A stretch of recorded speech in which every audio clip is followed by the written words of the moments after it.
Hey friend, first of all, thank you for being here with me today. I want to apologize in advance if I'm not my usual happy-go-lucky self.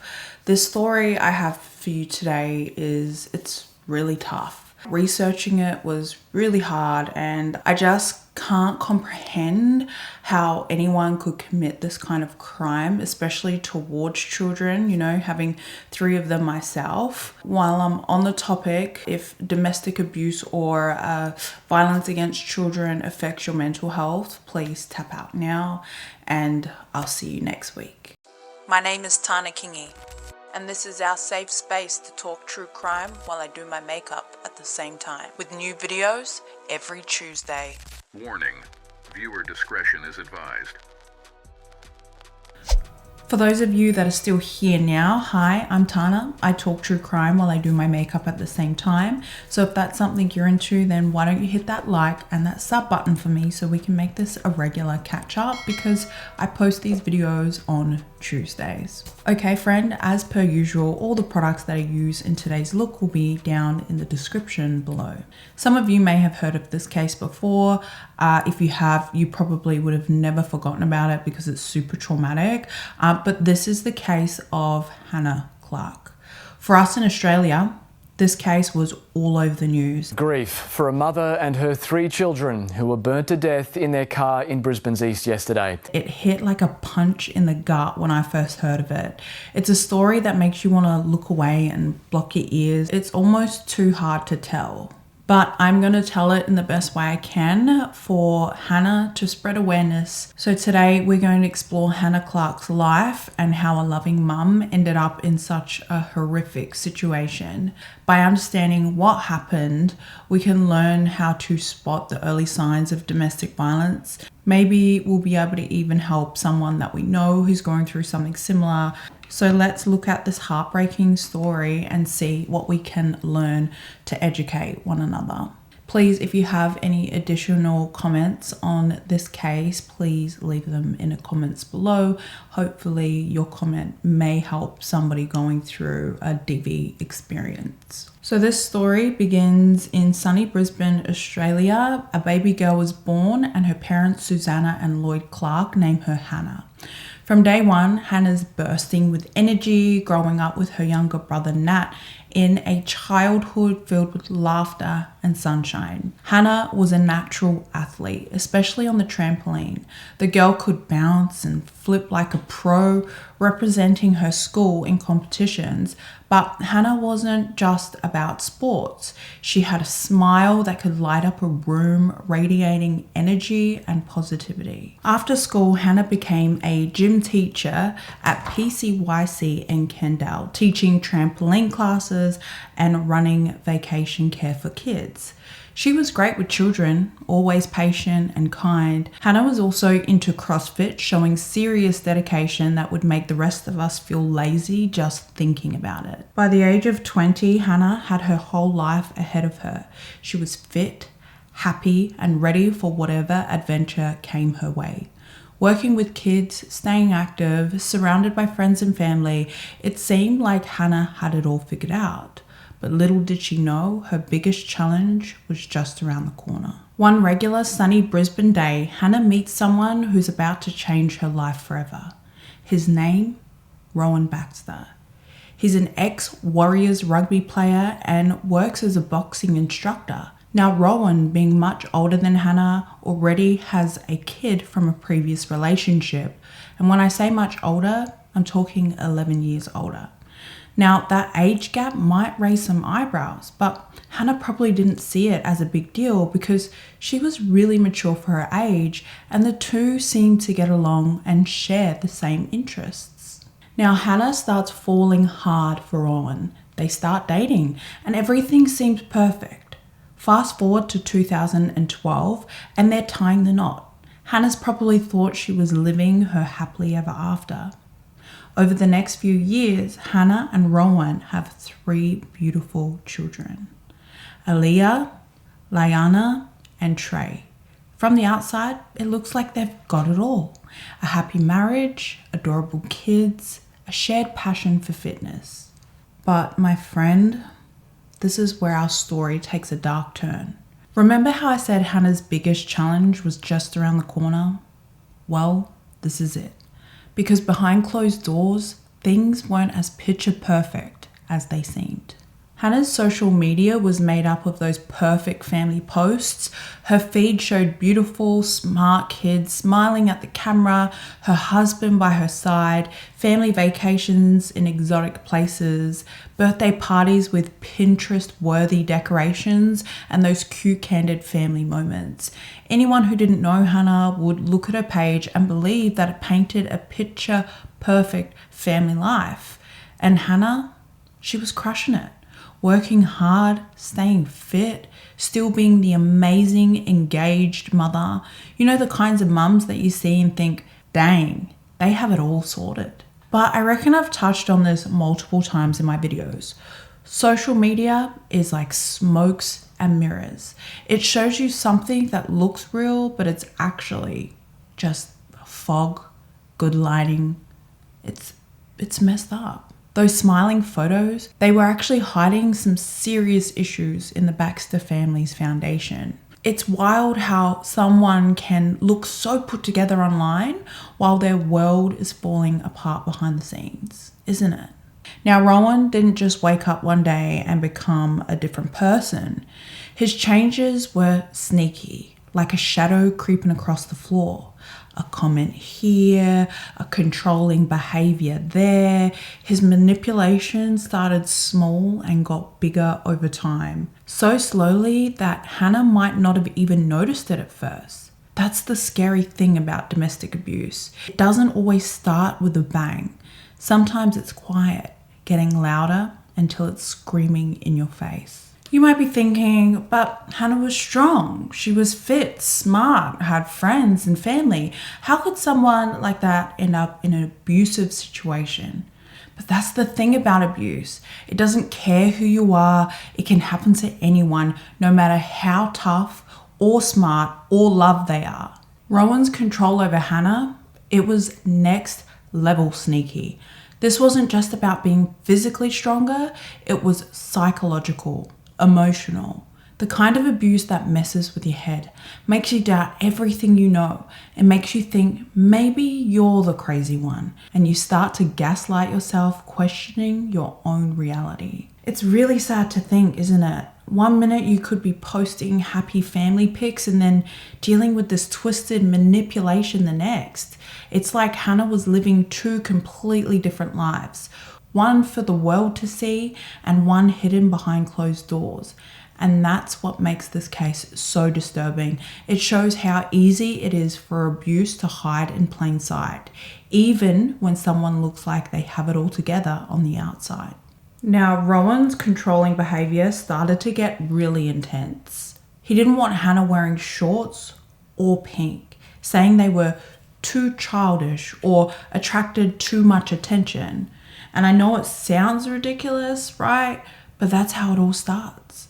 These little rules that don't make sense, but you go along with them because you don't want to rock the boat. You love that person, and so it's easier just to do what they say. Things got even crazier when Rowan started checking Hannah's phone all the time. He wanted to know everything, who she was talking to, where she was going, what she was doing. It was like he was trying to control every single part of her life, slowly building an invisible cage around her. He was always there, always watching. Red flag city for an outsider, right? But when you're in the middle of it, it's hard to see how messed up it is. Hannah probably thought he was just being protective or that he cared so much about her. But let's be real, this isn't love. This was just the beginning of something toxic. Rowan was slowly tightening his grip on Hannah's life, and she didn't even realize it until it was too late. Rowan was a master manipulator. He knew exactly what he was doing. I touched earlier on Hannah's social media looking perfect, and that's all part of their games too. They want the world to think that everything's fine, that they're this happy, loving couple, but behind closed doors, it's a whole different story. All right, let's talk about the family barbecues. You know, those weekly get-togethers where you get to catch up with your loved ones, share some laughs, maybe have a few beers. Well, for Hannah, those barbecues used to be a regular thing, right? But when Hannah's sister-in-law caught Rowan messaging other girls from his phone and confronted him, Rowan made those family gatherings off limits. Imagine being told you can't see your own family. It's messed up, right? Rowan was on a mission to cut Hannah off from everyone who cared about her.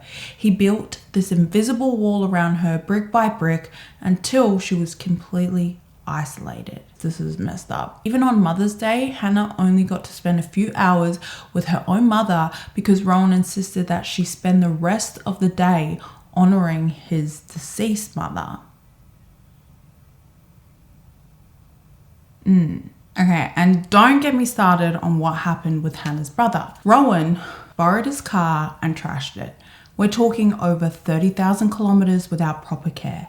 The car broke down, creating this huge rift between Rowan and Hannah's brother, and there's Hannah stuck in the middle, trying to keep the peace while her world gets smaller and smaller. But you know what's really sad? After each of Hannah's kids were born, her mum Susanna offered to help out, but Rowan wouldn't let her. He forbade Susan from seeing her own grandkids. Imagine how heartbreaking that must have been for Hannah and her mum, especially being a grandmother. If my partner said that to my mum about my kids, she would probably beat him up. But like, for real, my mum wouldn't take that shit. Eventually, Hannah and Rowan bought a gym. The plan was for it to run together, but guess what? Hannah was doing all the work, while Rowan just kind of existed. It's like he wanted to control every aspect of her life. He couldn't be bothered to actually contribute. So picture this. Hannah's cut off from her family, working her ass off at the gym, and dealing with Rowan's constant control. Her world was shrinking fast. No more family barbecues, no more heart-to-hearts with her mum, no more hanging out with her brother. It was just Rowan, the kids, and the gym. That's it. You know what's really scary about all this? This kind of isolation isn't just about being lonely. It's a classic tactic abusers use to maintain control. When you cut someone off from their support system, they become more dependent on you. They start to doubt themselves, their judgment. They might even start to think that maybe the abuser is right and that they don't need anyone else. Rowan's mind games with Hannah are beyond cruel. He's not just being a jerk. This is full-on psychological warfare. His favorite move, calling her horrible names that tear her down piece by piece. Imagine hearing that from your husband. One of the things was like he called her a fat pig, and she's clearly tiny, fit, healthy, strong. Imagine hearing that from the person who's supposed to love and support you. But here's the thing, Hannah's working her butt off. She's juggling 2 jobs, raising 3 kids, and running their gym. That's enough to make anyone exhausted, right? But for Rowan, it's never enough. He's always finding something to criticize. After Hannah's just finished a long shift at work, she's picked the kids up from school and is trying to get dinner on the table when Rowan walks in and immediately starts complaining about the state of the house. He constantly questions what she does all day, like she's just lounging around or something. And sis, it gets even worse because Rowan, he starts demanding sex whenever he wants it. Now, I know talking about sex can be awkward, but this is important. If Hannah says no, which she has every right to, he either starts a massive fight or gives her the silent treatment. It's like he's punishing her for not being at his beck and call 24/7. Remember how we talked about Hannah being this confident, bubbly person before? Well, that Hannah was fading away. Her friends are noticing big changes in her life and they're saying she looks even more drained and stressed. Hannah starts confiding in her friends about her fears. She tells them that she feels like she's walking on eggshells around Rowan. That phrase, walking on eggshells. It's classic abuse victim language. It means she's constantly on edge, afraid of setting him off. Every word, every action, she's second guessing it all, trying to avoid his anger. This isn't just control anymore. This is abuse, plain and simple. It's emotional abuse, psychological abuse, and sexual coercion all rolled into one. And it's taking a massive toll on Hannah. The woman who once ran a successful gym and juggled multiple responsibilities is now a shadow of her former self, struggling to make it through each day without incurring Rowan's wrath. Now Hannah, she's reaching her boiling point. All the stress, all this fear, all this constant criticism, it's building up, and soon it's going to overflow. This constant name calling, the relentless criticism of her efforts, the demands for sex, it's all wearing her down. The once vibrant Hannah is disappearing, replaced by someone who's constantly exhausted, stressed, and afraid. But even as she's falling apart inside, she's still trying to hold it all together for her kids. And that's the kind of strength that breaks your heart to see. All right, guys, let's talk about the moment that changed everything for Hannah. It's November 2019, and she's just qualified for this huge CrossFit competition. She was pumped. She was ready to shine after all the crap that she'd been dealing with. But Rowan, he couldn't handle it. At first, he acted supportive, saying he wanted to be on her team, and then last minute he pulls out, claiming that he has an injury and expects Hannah to drop out too. Can you believe that? Well, you can, because you just already know this guy's a douchebag, but Hannah decides to compete anyway. Good on her. Go Hannah, right? And that took serious guts, because Rowan, he loses it completely. The morning of the competition, he makes Hannah do an extra workout. It's like he's trying to wear her out before the event. But anyway, Hannah does it, probably thinking that'll keep the peace. But this is where it gets really messed up. Hannah gets home from work and the kids, they're gone. Rowan's taken them. His phone's off. Hannah can't reach them. Imagine how terrifying that must have been. He was obviously trying to throw her off her game. Hannah's freaking out. So stressed, she's throwing up. She calls her brother for help, scared for her kids. Finally, after what felt like forever, Rowan brings them back, says he just took them to the beach. This was a power play by Rowan, showing Hannah exactly how far he'd go to control her. This CrossFit competition incident was the last straw for Hannah. She was done, finally ready to leave. But leaving an abuser isn't as simple as just walking out the door. Hannah's about to step into the most dangerous part of her journey. She's made the decision to leave, but actually doing it, that's a whole other battle. All right. Let's talk about Hannah's escape plan, okay? Because my friend, this is where things get really intense. Hannah's made up her mind to leave Rowan, but she knows it's not going to be easy. In fact, it could be downright dangerous. It's December 2019, and Hannah's plotting her exit strategy. She's got to be smart about it, sneaky even. She starts by confiding in her best friend Nicole, telling her that she's scared of Rowan and that he might hurt her if he finds out. But Hannah's determined and she starts packing, but she's clever and only packs a little bit at a time. Her heart probably pounding with every item that she tucks away. On December 5th, Hannah makes her first move. She pulls Aaliyah out of school. It's the first step in getting her kids to safety. She packs a few more things, and here's where Hannah gets really clever. She hides her car somewhere Rowan won't find it and leaves her phone inside. Why? She knows Rowan might try to track her movements. Hannah's thinking ahead, trying to stay one step ahead of her abuser. The next day, December 6th, is the big day. Hannah and the kids show up at her parents' house.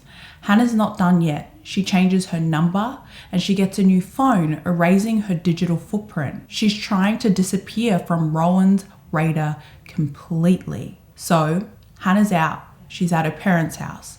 She's changed her number, But the battle's far from over because now Rowan knows that she's gone and he's not gonna let her get away without a fight. Hannah's literally got to look over her shoulder everywhere she goes. She's got to worry about Rowan showing up at her parents' house or at the kids' school. And even those kids, Aaliyah, Liana, and Trey, they're caught in the middle of all of this. They've just been uprooted from their home, taken away from their dad, and they're probably confused, maybe even scared.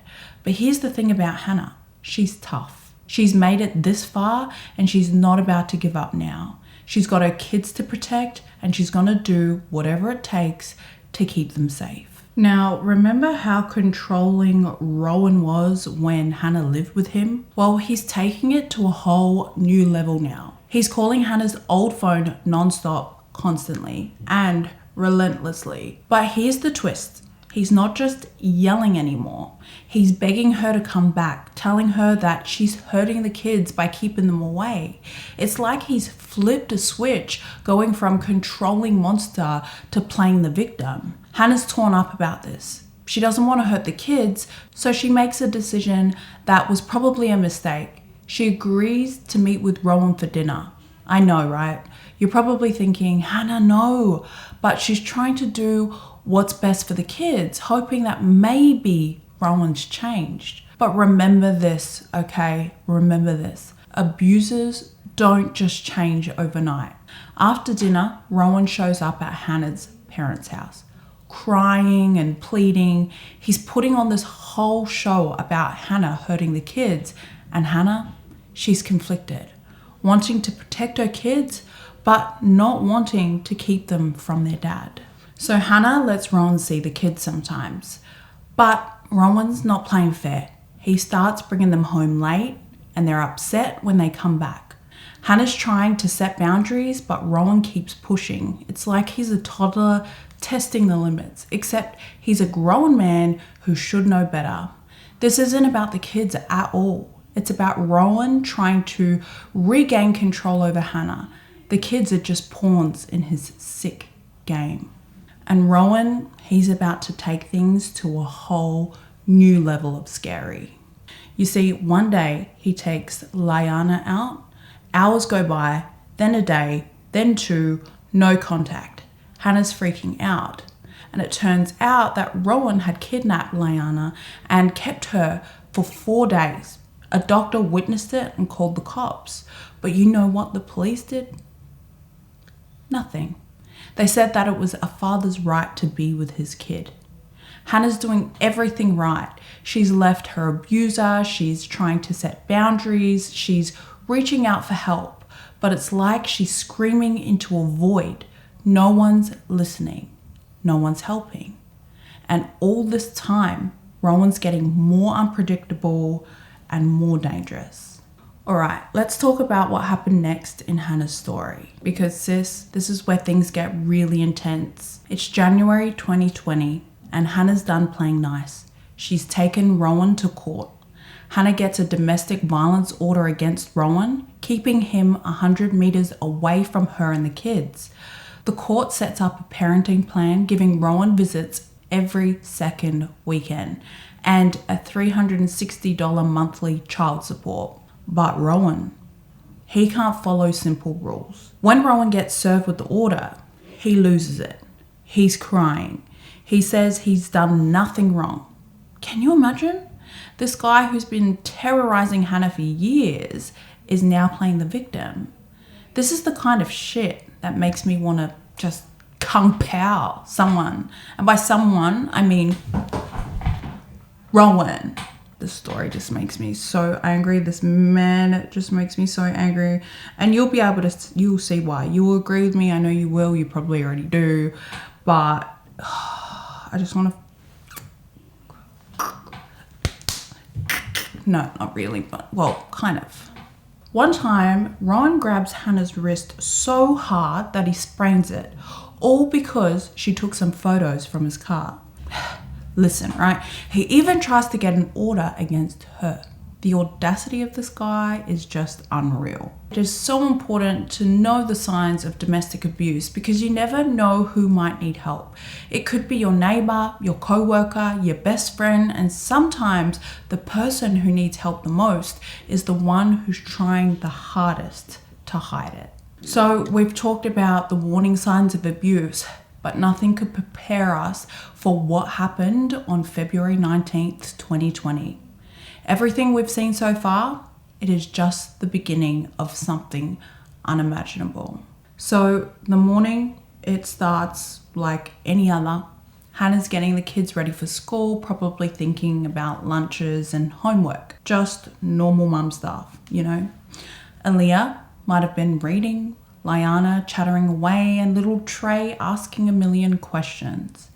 Now, the day before, on the 18th of February, Rowan had gone shopping, but not for groceries or toys, but for zip ties, a fuel can, and cleaning fluid. A pretty weird shopping list, right? At 8:25 a.m., as Hannah was loading the kids into the car, Rowan suddenly appeared and he had a fuel can with him and was screaming at Hannah to drive. He jumps into the passenger's seat, and by this point, Hannah's heart must have been racing as she started driving, desperately scanning the streets looking for help. And then she saw it, a glimmer of hope. Their neighbor Michael was washing his car when Hannah pulled the car over, screaming at him for help. Rowan just sat there looking calm and unfazed.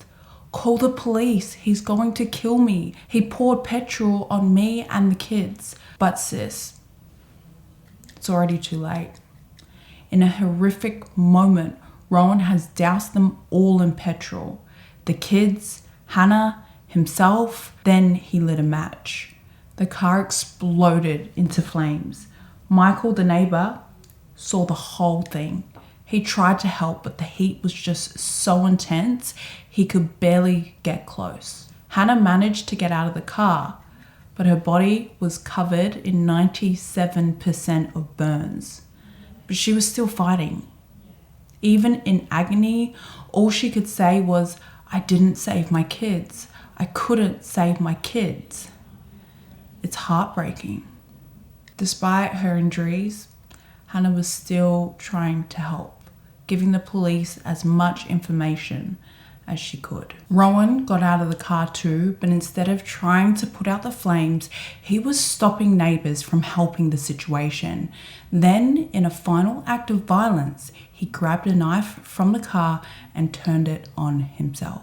I can't even begin to describe the horror of that scene. The screams, the heat, the panic. It happened in broad daylight on a normal street to a normal family. Hannah did everything right. She left her abuser, tried to set boundaries, reached out for help, but the system failed her. It failed those beautiful kids. This tragedy shows us how quickly things can escalate in abusive situations. It's a reminder of why we need better support systems and why we can't ignore warning signs. Hannah and her children deserved so much better. Their story will stay with me forever, and I hope it inspires change to protect others from such unimaginable horror. This next part just goes to show how strong Hannah really is, because even with those horrific injuries, Hannah's still conscious and she's talking. And you know what she does? She tells police everything. Who did this? Why? How? She makes sure they know everything about the domestic violence order against Rowan. Even in her final moments, Hannah's fighting for justice. And you know what Hannah said to the first responders? "I hope he survives and rots in jail for the rest of his life." Can you believe that? Even after everything Rowan's done, Hannah wants him to face justice. But the thing that really breaks my heart, Hannah kept saying, "I didn't save my kids. I couldn't save my kids." Writing this part in my notes broke my heart. Like, I cried about the final moments for Hannah and her poor babies. Having kids of my own, I just don't think I would ever understand how someone could do this to their own children. The whole thing was over in minutes, but the impact, that's going to last forever. The neighbours who saw it, the first responders who arrived on the scene, they're never going to forget what they saw that day. Hannah fought to her last breath, making sure everyone knew what Rowan had done. But in the end, her injuries were just too severe. Hannah died later that same day. What happened next is pretty surprising, and it's changed the game when it comes to domestic violence in Australia. Hannah's family were strong. Instead of just grieving, they decided to do something about it. They set up the Small Steps for Hannah Foundation. This foundation is on a full-on mission to stop domestic violence in its tracks. The name of the foundation has a heartbreaking story behind it. The only part of Hannah's body that wasn't burned in that horrible fire was her feet. So Small Steps is a nod to that. But it's also about how even small steps can lead to big changes. Hannah's story shook Australia to its core. People were horrified. It got people talking about domestic violence like never before. I'm talking about big national conversations. People asking tough questions. Why didn't the restraining order protect Hannah? How can we spot the signs of abuse earlier? And it's not just talk. Hannah's story is changing laws and changing minds. The police are getting new training. The courts are looking at how they can handle these cases. It's like Hannah's tragedy woke everyone up to how serious this problem is. The coroner who looked into Hannah's case recommended a 5-day training program for officers on domestic violence. 5 whole days. This is a big deal because it shows that they're finally realizing that domestic violence is a crime, not just a family problem. The coroner also said that we need better programs to change men's behavior, not just in prisons, but in the community too. Because here's the thing, we can help victims all we want, but if we don't stop the abusers, nothing's going to change. People who never thought about domestic violence before are suddenly paying attention. They're learning the signs, they're speaking up when they see something wrong. Politicians, celebrities, community leaders, they're all getting involved. But all this change, it's because of Hannah. Because she fought back. Because she didn't stay quiet even in her last moments. She made sure that everyone knew what Rowan had done. She made sure her story would be heard, and now her story is saving lives. So yeah, Hannah's gone, and that's a tragedy that'll never go away. But her legacy, it's just beginning. Every time someone speaks up about abuse, every time a new law is passed to protect victims, every time a police officer stops a tragedy before it happens, that's Hannah. That's her kids. That's their story living on and making a difference. Hannah Clarke's story is a massive wake-up call. In Australia, one woman is killed by a current or former partner every week, showing how serious domestic violence is. If you're in an abusive relationship or think someone you might know maybe, don't wait. Get help now. Seeking help early is crucial because victims often feel isolated. Hotlines like 1-800-RESPECT offer 24/7 support and advice. Let's remember Hannah's strength, her love for her kids, and her fight for freedom. Her tragic story can save lives. And if you're watching and you need help, please reach out.